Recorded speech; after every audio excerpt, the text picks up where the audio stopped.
Amateurs de réalité virtuelle et de technologie immersive, aujourd'hui vidéo un peu spéciale, on sort des jeux natifs Oculus Quest pour aller tenter de jouer à des jeux PC VR sur Oculus Quest grâce à Rift4 V-Ridge.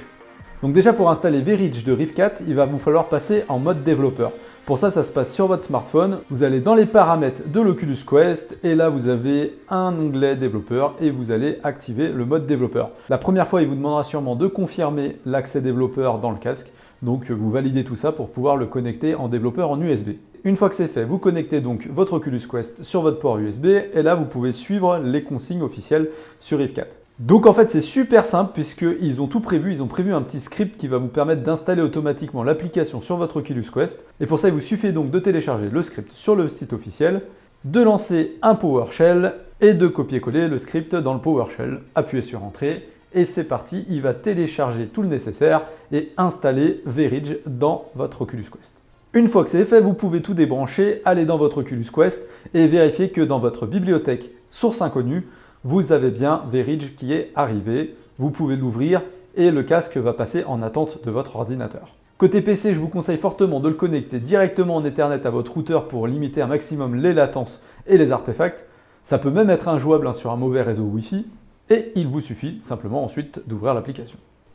Une fois V-Ridge installé, en fait, je vous conseille de vous connecter si ce n'est pas encore fait, puisque ça vous permettra de bénéficier de 5 minutes supplémentaires gratuitement, même si vous n'êtes pas sur le mode illimité. Et puis après, si ça vous plaît, donc là, vous avez 10 minutes gratuites. Vous pouvez payer environ 15 € et du coup bénéficier ainsi de temps illimité de session. Ok, quelques configurations pour moi sont nécessaires dans V-Ridge. Du coup, je vous invite à voir les miennes. Voilà, donc moi je me suis fait en fait une présélection personnalisée dans laquelle j'ai boosté la résolution au maximum, puisque sinon je trouve que c'est vraiment dégueulasse comme rendu. Je vous conseille d'activer les paramètres avancés. Ainsi, vous pouvez mettre en images par seconde la fréquence native, à savoir 72 images par seconde. Je vous conseille de ne pas y toucher. Côté débit, vous pouvez aller de 1 mégabit par seconde jusqu'à 50 mégabits par seconde. Je vous conseille de vous mettre un minima à 10 mégabits par seconde, c'est vraiment le minimum. Essayez de vous rapprocher un maximum du 50 mégabits si ça passe sur votre réseau Wi-Fi. Voilà, moi je sais que pour être un peu près fluide, il faut que je me mette un peu près autour de 30 mégas. En termes d'échelle de rendu, si votre PC le permet, je vous recommande fortement de le placer jusqu'à 200. Voilà pour les options et quand vous êtes prêt, il vous suffit de lancer le logiciel. Voilà, en le lançant, vous voyez que ça active en fait ici SteamVR et donc ça simule un nouveau casque ainsi que 2 contrôleurs. Alors malheureusement, les 2 contrôleurs aujourd'hui, c'est 2 contrôleurs HTC Vive qui sont émulés.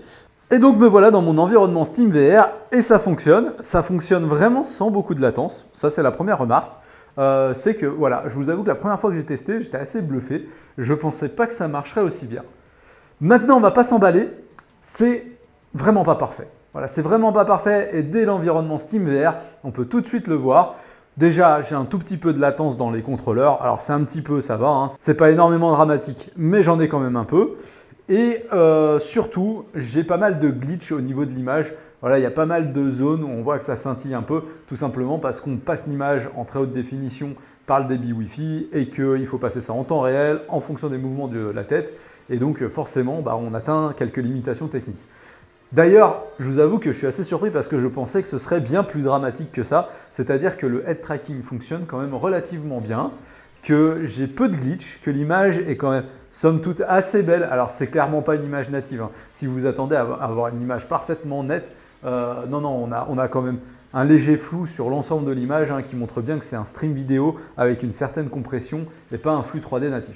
Allez, sans plus attendre, je vous propose d'aller tester la fonction dans 2-3 jeux.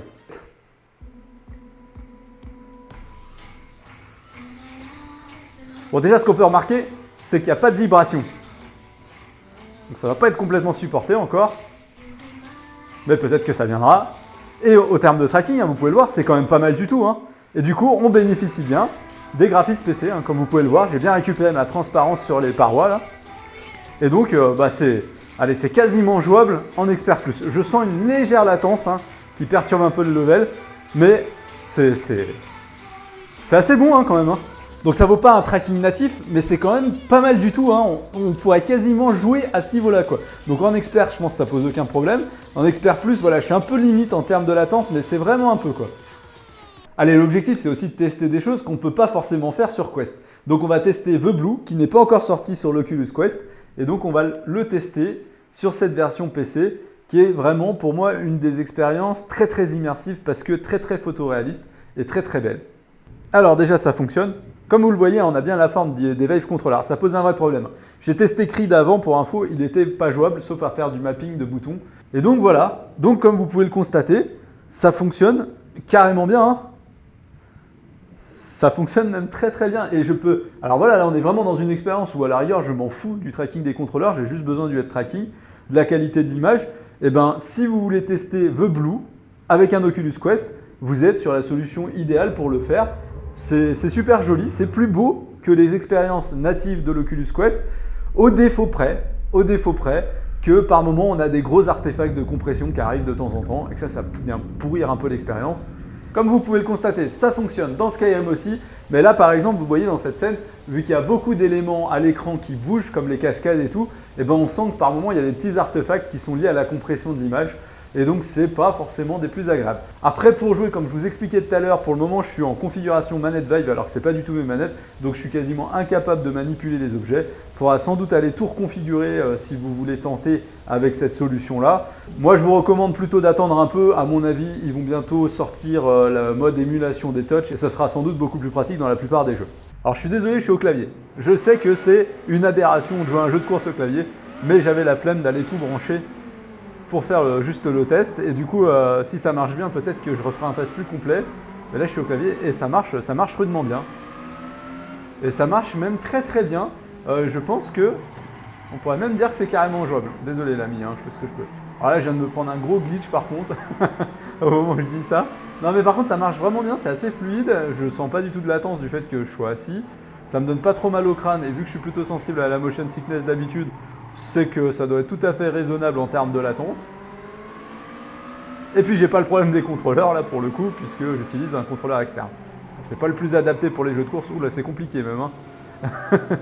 Mais c'était vraiment voilà, pour tester si visuellement déjà ça s'en sortait. Et force est de constater que bah ouais c'est très bien.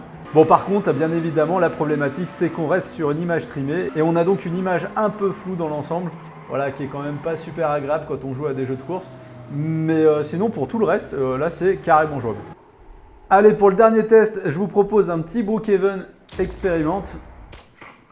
Ouais, donc celui-ci, comme vous pouvez le remarquer, hein, on est très très proche d'un jeu natif. Hein. Je pourrais quasiment considérer que je suis en train de jouer nativement en fait sur le casque pour lequel était prévu le jeu. Bon, il n'en demeure pas moins que je suis sur une image très sombre et que du coup, le fait d'avoir un espèce de flou quand même d'ensemble du fait de la compression vidéo fait que ça gêne un peu la lisibilité. On a aussi pas de glitch du tout quand je regarde devant. L'image est d'assez bonne qualité. Par contre, dès que je tourne la tête, dès que je tourne la tête un peu rapidement, en fait, d'un seul coup, ça se complique. Hein. Hop, si je fais ça, par exemple, paf, d'un seul coup, j'ai plein de compression, quoi. Veris, je dois vraiment gérer en fait une qualité sur le devant du joueur et une compression très importante sur tous les côtés derrière, ce qui explique qu'on a souvent des artefacts sur les côtés et ce qui explique aussi que dès qu'on se retourne, c'est une catastrophe derrière. Et donc voilà, on a pu tester de jouer à des jeux PC VR sur l'Oculus Quest. Alors la première info que je peux donner, c'est que ça fonctionne. Et ça, quand même, c'est plutôt cool. Chapeau, parce que si peu de temps après la sortie du Quest, Rift 4 nous ont déjà réussi à nous sortir un mode qui nous permet de jouer à des jeux PC VR dans des conditions acceptables sur notre Oculus Quest. Je dis bien conditions acceptables puisqu'on est loin des conditions optimales. Déjà, il est impossible pour le moment de se connecter directement au casque en USB. Et ça, je pense que ça pose un vrai souci puisque du coup, on est obligé de transiter par des réseaux Wi-Fi. Et même avec un Wi-Fi 5 GHz, on sent qu'il y a de fortes compressions du stream vidéo de Rift 4 dans le Quest. Et donc une image qui n'est pas toujours nette, voire jamais nette. Et on attend impatiemment qu'ils sortent le mapping automatique sur les Oculus Touch plutôt que sur les Vive Controllers pour que l'ensemble du parc de jeux SteamVR soit directement porté sur cette solution. En attendant, je pense que la solution est assez adaptée pour dire j'expérimente mes jeux PC VR avec mon Oculus Quest. Voilà, je vous conseillerais quand même pas tout de suite d'acheter un Oculus Quest en espérant pouvoir jouer à vos jeux PC VR dans d'excellentes conditions pour le moment. Néanmoins, c'est quand même très prometteur pour la suite. Voilà, j'espère que cette vidéo vous aura intéressé. Si c'est le cas, n'hésitez pas à me laisser un petit mot sous la vidéo, à la liker, à la partager. Et moi, je vous dis à très bientôt les amis pour de nouvelles expériences 100% réalité virtuelle. À bientôt!